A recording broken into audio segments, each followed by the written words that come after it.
Sri Alfred Arthur. Sri Alfred Arthur. Honourable Chair, sir, thank you. This opportunity that my party has given me to participate on behalf of my state in the discussion for the budget of Manipur as well as the supplementary grants for 2024-25. At the outset, I would like to say when I first stepped into this hall of democracy, I swore an oath that I would bear true faith and allegiance to the Constitution of India as per law established. This is the same note that I used.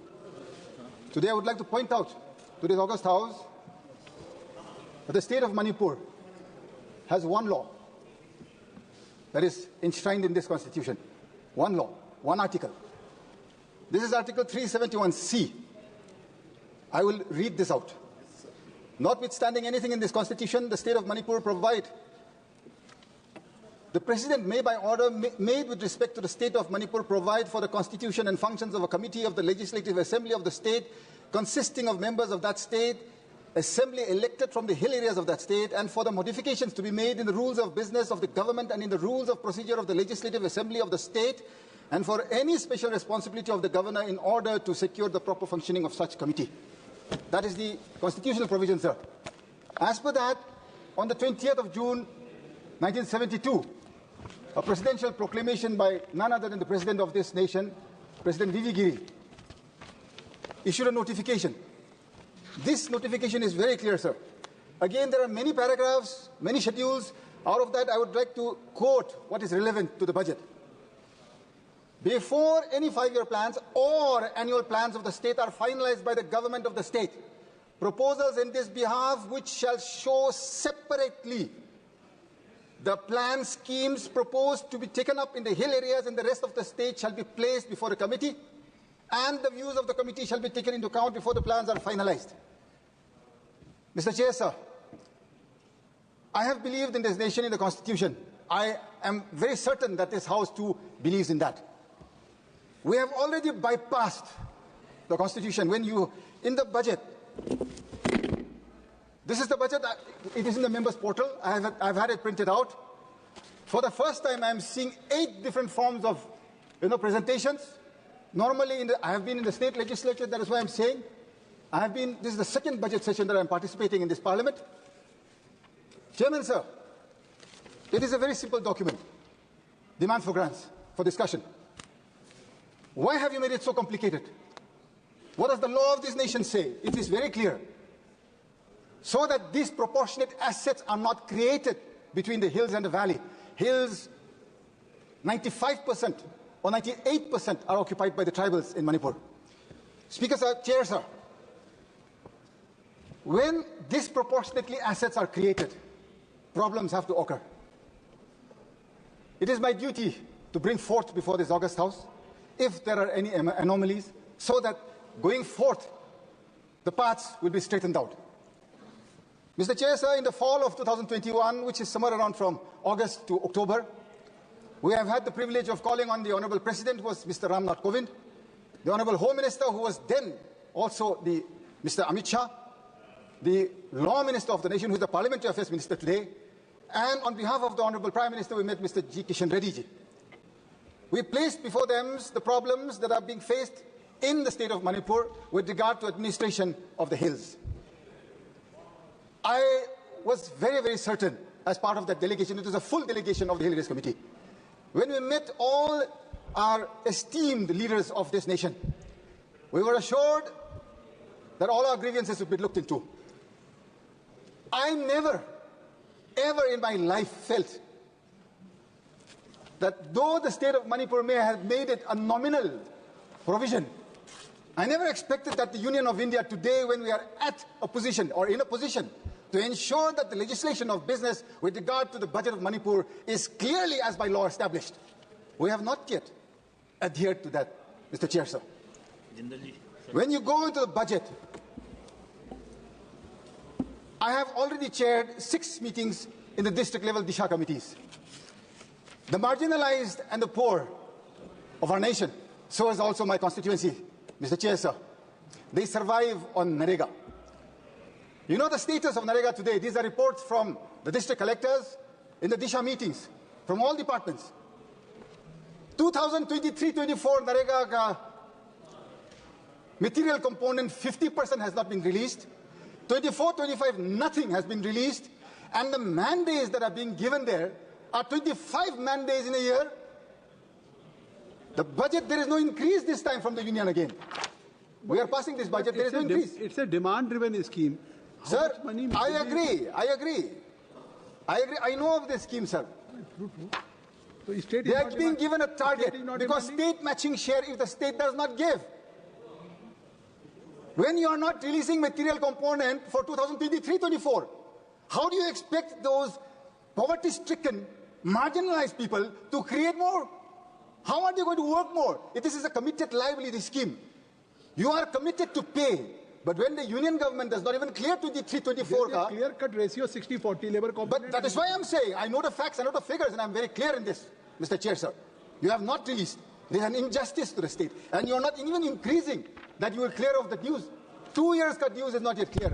When you talk of your National Social Assistance Program, what is the status today? Last payment was made in the month of March 2023. March. National Old Age Scheme, Pension Scheme, you talk of the widow pension scheme. All those schemes are way back in 2023, last released. 2 years. What are those schemes for then? When the most marginalized are left out to hang dry. I have not seen the budget reflected that they will pay off. I have not seen. Nothing is given here. You talk of all of the centrally sponsored schemes. You go scheme by scheme, program by program, and you'll understand that it is the same replica of what has been happening always. Mr. Chair, sir, the nation needs to grow. Manipur is the lowest per capita income generating state in the nation. In the nation, I repeat. Why is this? Why is this that the Niti Aayog, or be it the Planning Commission at one point in time, or the state government, today the central government, why is it that you have not made sure that course corrections have been made so that we also increase our GSDP? You are not focusing in the core areas. Agriculture budget, there is no increase. Horticulture, there is no increase. The hills are redundant today. There is no income. 90% of the state of Manipur is hills. Lush green hills. We are an agrarian society which survives, and we have been adapting to change because our forefathers have taught us what it is to survive through agriculture. There is no scope for growth. Where do we sustain? Depending on NREGA. And NREGA, that also you don't even release. Central government not releasing, state government not formulating the actual plans that will be required for inclusive growth. You go into the figures, it's a dismal figure, sir. I today want to challenge the Honorable Finance Minister. So also the Transport Minister. I would like him to come and see, forget about Mumbai-Delhi highway, where you can spend 50,000 crores. I have no problem. It is my nation. We have to grow. Come to my constituency, which is about 20,000 square kilometers. I will show him the sort of roads that his ministry is making. And you will say that these are the roads that you're providing, citizens of this nation? Are you actually serious? That budgets are being provided? This time when I had spoken to NHIDCL officials in the Disha committee meeting, what did they say? They said that work orders are issued before land is acquired. But before land acquisition process is completed, you start issuing work orders. Are we a society that is built for contractual basis, or is it for a delivery, a chain of delivery for a common man? Today there is no delivery. There is nothing. Look, talk of your JJM scheme. I'm sure the Honorable Finance Minister will come back later and say, JJM ye kiya hai? PMGSY ye kiya hai? PMJVK ye kiya hai? You're going to say many things that you have done, and I will refute each one. I know I will not get a chance to rebut the Honorable Finance Minister, but I am preempting her reply.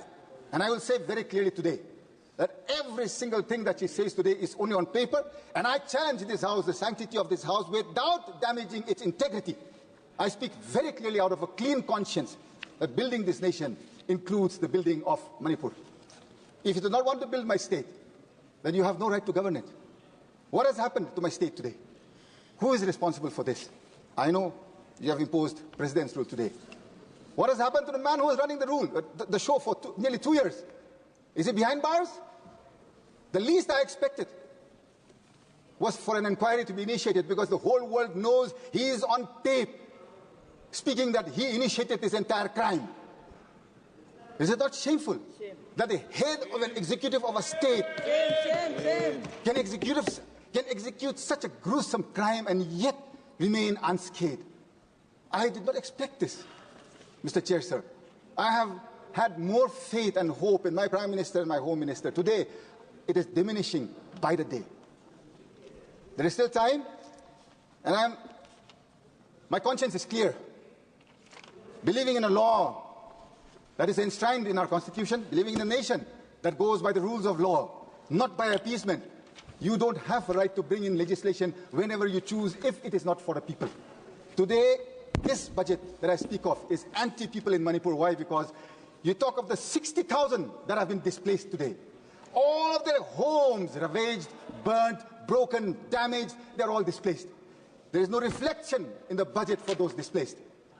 The damage I hear, which was done by separate entities, has crossed 20,000 crore.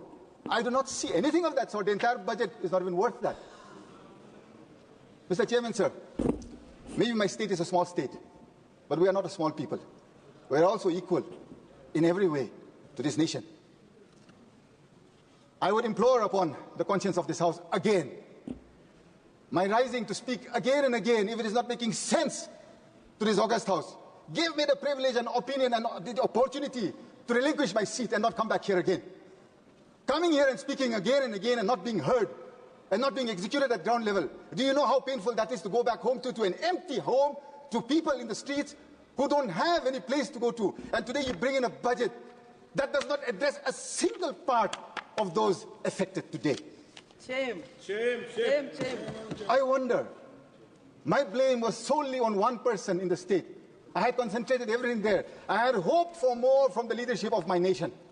I still hope on more from the leadership of my nation. Mr. Chair, sir, before I close, this Constitution is sacred to each member here in this august House. I need not remind anybody. I have quoted the rule of law.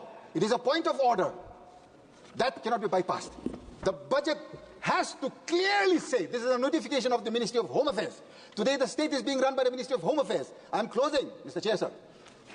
The hill-valley section separation is mandatory. There is no separation of that. How would we know which is going to hills, which is going to valley? Nobody would know anything. And for that reason, I would request the Honourable Finance Minister to put this off, bring in the actual budget and the demands for grants so that we can go into the discussion of what is going into the hills and into the valley and a little bit of the pain and hardships that the state is going through. I wish and I hope and I pray that this House together we can solve. Thank you, Mr. Chair, sir. Thank you for giving me time. Thank you very much, Mr. Alfred Arthur.